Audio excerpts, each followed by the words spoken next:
Hey guys, it's me, Liv. So today I'm bringing you a super short video making again two quick sets of cards using some distress ink. I'm also going to be using some chroma mist and then some of the stencil and a die from Brutus Monroe.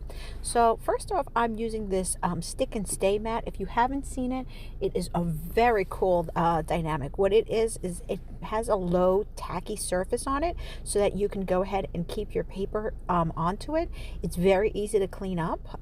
Even though it's tacky, you can just use some soap and just get any residue off of it.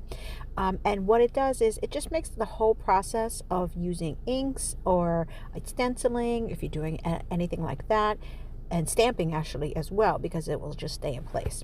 So as you can see, I put a base color here, and then I'm just actually going to use my square to create a more of an abstract type of background here, just tapping really lightly. You're going to get those lines in different squares. Then I'm going to be coming in with a slightly darker color of a blue, and I'm going to do the same thing.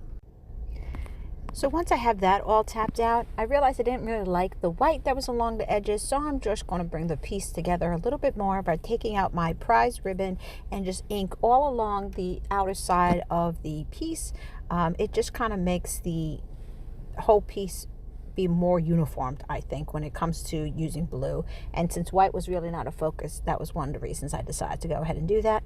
Once I have that set, I'm going to go ahead and place down this stencil. This one is a Brutus Monroe stencil called Bountiful Bloom.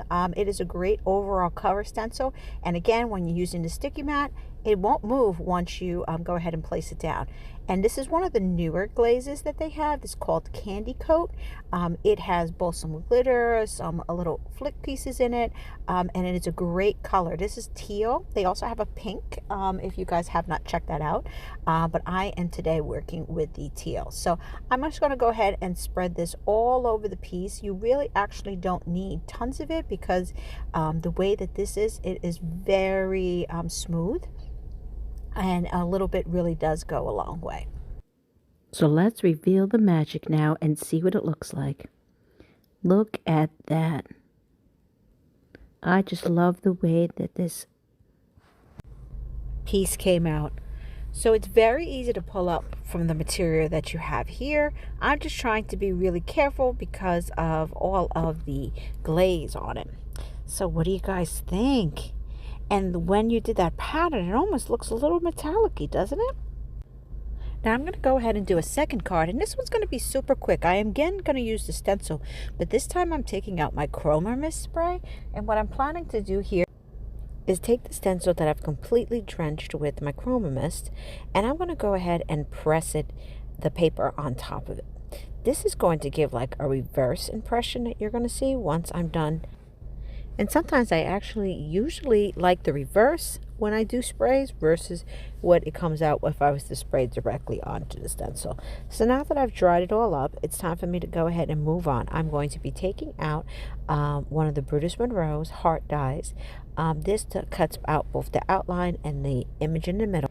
And then I'm going to go ahead and use this die set of that sentiment that says love and created two of them in order to go ahead and layer onto the card bases. So this is the finished product. I also put some of the embellishments from Brutus Monroe. I just love the way it came out. I hope you guys enjoyed these projects. Thank you so much for watching and see you soon.